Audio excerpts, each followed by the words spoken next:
Hola, soy Pablo Noguera, soy kinesiólogo, soy osteópata y a partir de ahora vamos a empezar a difundir los beneficios y los alcances de la osteopatía en el cambio de calidad de vida de la gente.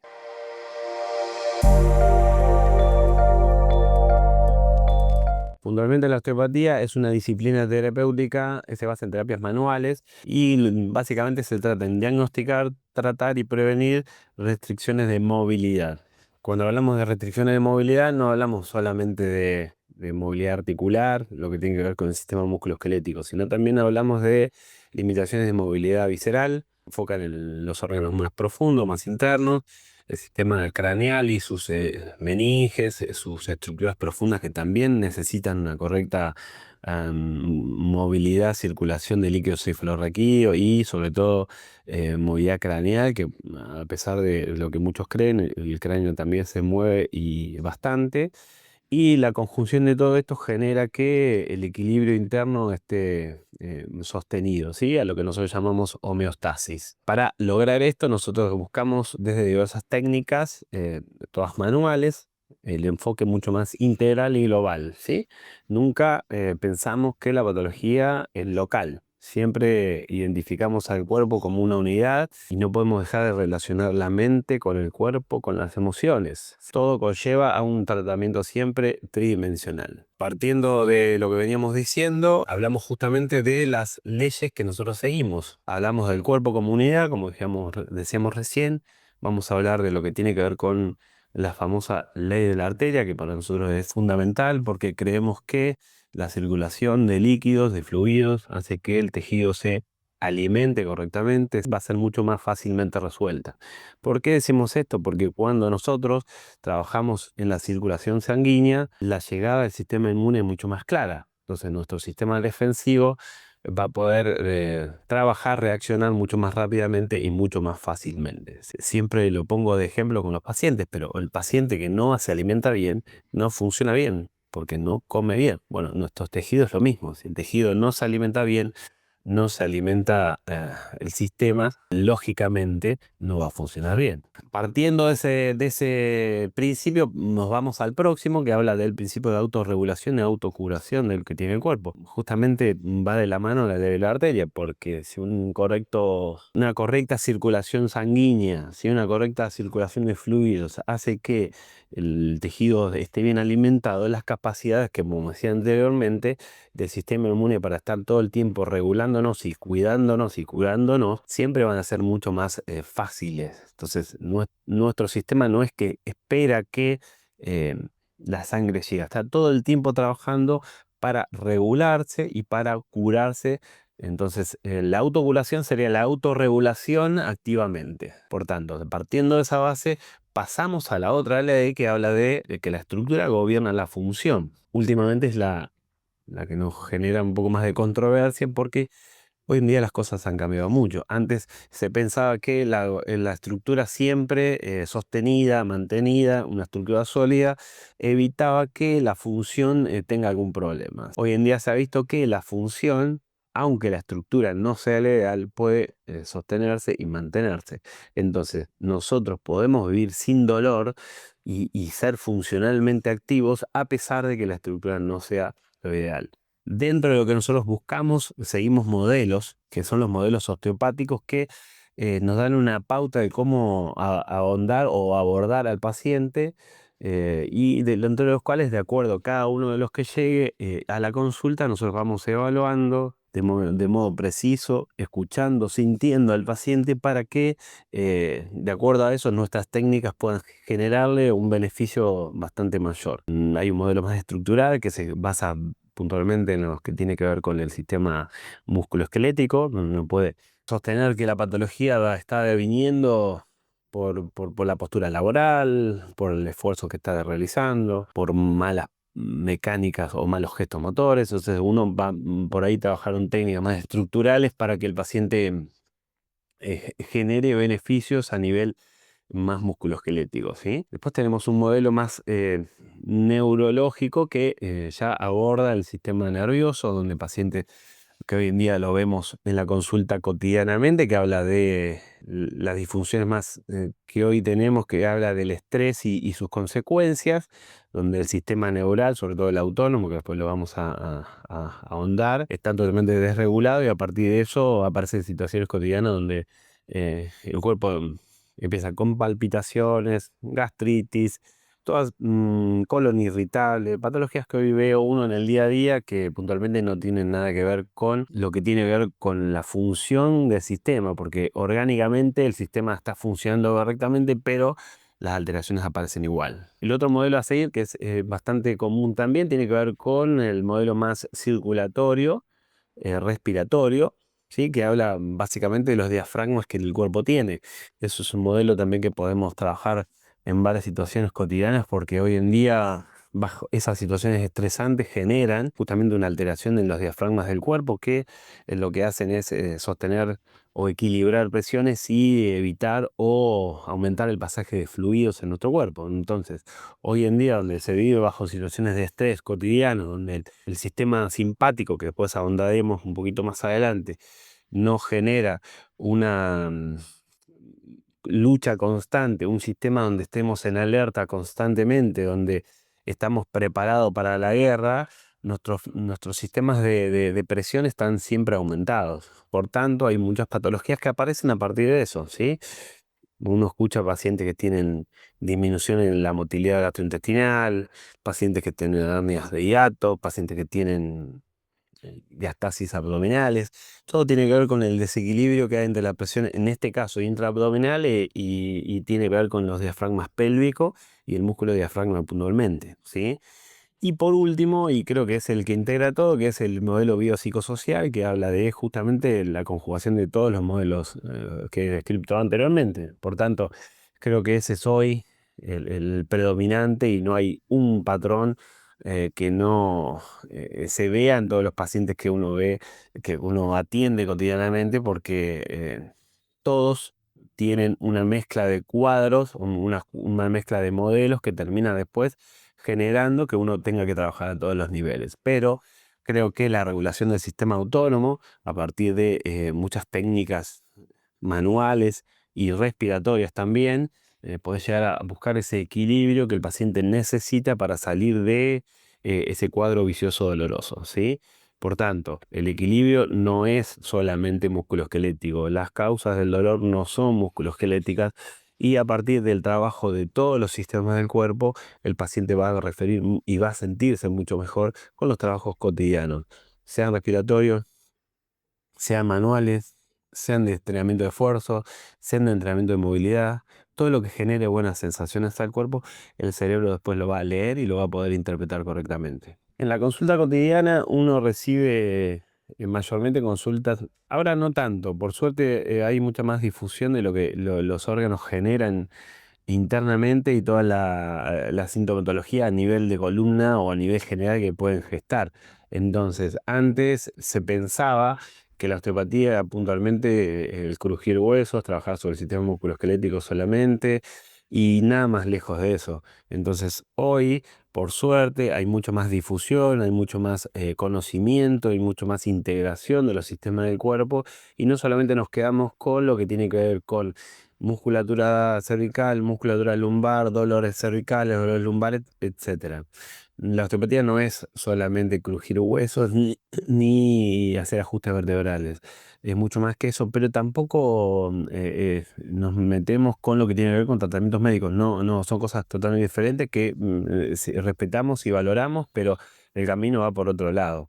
Puntualmente la columna consta de 7 vértebras cervicales, 12 vértebras dorsales, sí, y 5 vértebras lumbares. Después continúo con el sacro, que son vértebras fusionadas, pero vamos a quedarnos con eso. Las vértebras cervicales se están preparadas básicamente para el movimiento, ¿sí? Su función principal es el movimiento. Entonces, tienen las carillas articulares orientadas de una manera donde generas mucho más fácil el movimiento que a nivel dorsal. A nivel dorsal son 12 vértebras, tienen donde se insertan también las costillas y por ende tienen una limitación en la movilidad porque la función de la columna dorsal no es el movimiento, sino la protección de órganos.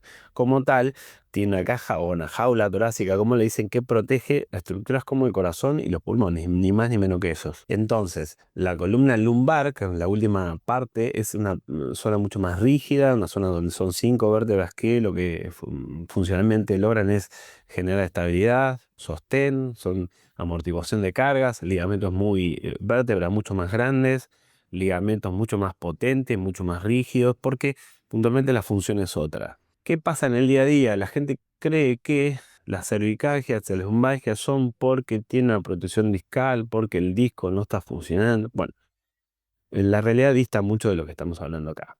Por tanto, nuestra columna cervical generalmente lo que hace es compensar una zona que está en disfunción, sea por abajo, que generalmente es por abajo, o anterior o posterior, sea a nivel visceral o sea a nivel dorsal, en la columna propiamente dicho. Y a nivel lumbar lo mismo, ¿sí? Todo lo que el cuerpo no mueve de determinada manera lo tiene que compensar. Y si lo compensa, genera hipermovilidad en zonas que no están preparadas para eso, ¿sí? Por tanto, lo más fácilmente que uno ve en la consulta es que el paciente viene con cervicalgia, ¿sí? Generalmente en columna cervical 5, 6, que es la parte de la columna cervical que más rango de movilidad tiene. Tiene más grado de movimiento en flexión, en inclinación y en extensión. Entonces, lo que hace el cuerpo es, no va a perder funcionalidad, va a intentar hacerlo de otra manera, ¿sí? Entonces, lo que hace es aumentar el rango de movimiento de la columna cervical para que vos puedas seguir haciendo lo que debías hacer y lo que querés hacer. Entonces, al aumentar el rango de movimiento a nivel cervical durante mucho tiempo, generas que las lesiones aparezcan, ¿sí? Entonces, la columna se termina lesionando orgánicamente, pero el culpable de la lesión no es puntualmente la columna cervical, sino la columna dorsal, puntualmente que no se está moviendo. Entonces, lo que no se mueve generalmente no duele, duele lo que se mueve de más. Por tanto, el paciente que tiene una columna cervical rígida, hipersolicitada de mucho tiempo, termina generando lesiones orgánicas, pero la causa nunca está ahí. La causa nunca está donde está el dolor. Entonces, ¿cómo podemos hacer para ayudar a ese paciente?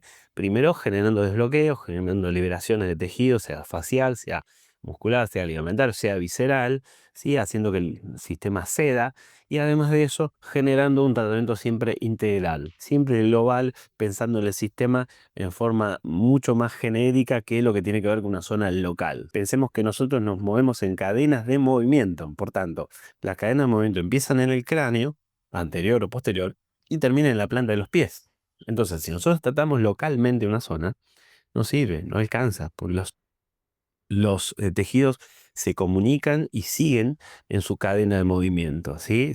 Por eso no se trabaja tampoco con músculos aislados, porque el sistema no funciona así. Entonces, resumiendo, todo lo que nos hacemos con la columna dorsal se puede compensar arriba o a nivel visceral, se puede compensar arriba con la movilidad cervical aumentada hasta que se lesiona o con la movilidad lumbar aumentada hasta que se lesiona. Entonces, generalmente el paciente viene y te dice, tengo acá una lesión discal, te lo muestro en la resonancia. Bueno, por más que la venga con la resonancia, que tenga todas las vértebras cervicales en disfunción, el problema no es la columna cervical. El problema es lo que no está moviendo y nosotros tenemos que evaluar como osteópata dónde está la restricción que está generando la causa primaria de la disfunción, ¿sí?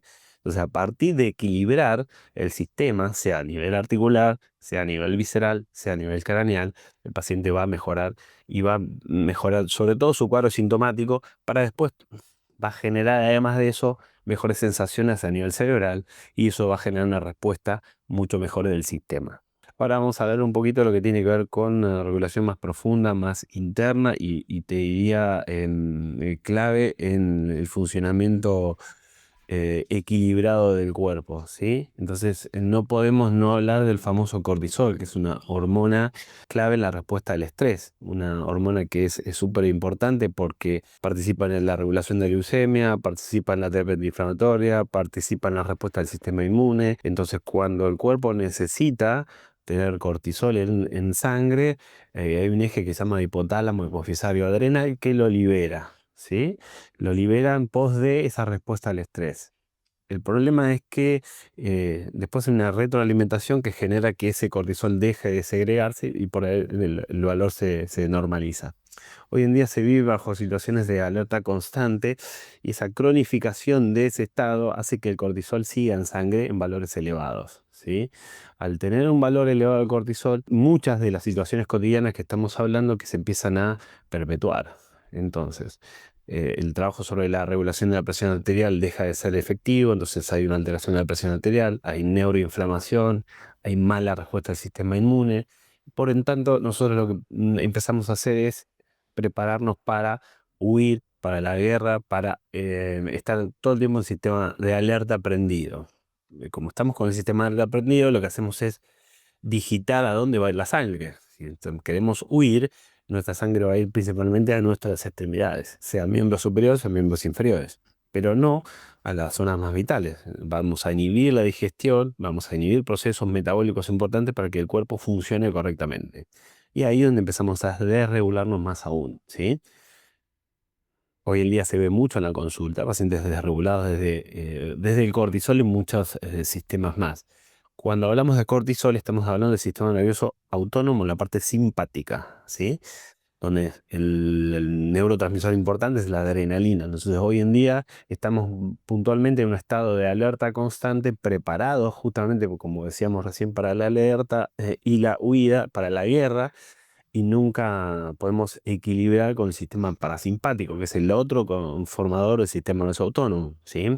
Dentro del sistema autónomo tenemos la parte simpática, adrenalínica, la parte parasimpática, que tiene dos núcleos vagales, el nervio vago dorsal y vago ventral. El nervio parasimpático más importante es el vago ventral, ¿sí? El que nos genera el estado de tranquilidad, de claridad mental, de lucidez, de toma de buenas decisiones. Bueno, para eso también hay que entrenarse. Para eso la osteopatía también es muy importante a partir de técnicas que generen mejor trabajo respiratorio, mejor circulación de fluidos, liberación de diafragmas, manipulaciones de órganos internos, todo lo que conlleva el equilibrio, ¿sí? Entonces, cuando la sangre no circula por donde tiene que circular, empezamos a tener los problemas que veníamos refiriendo.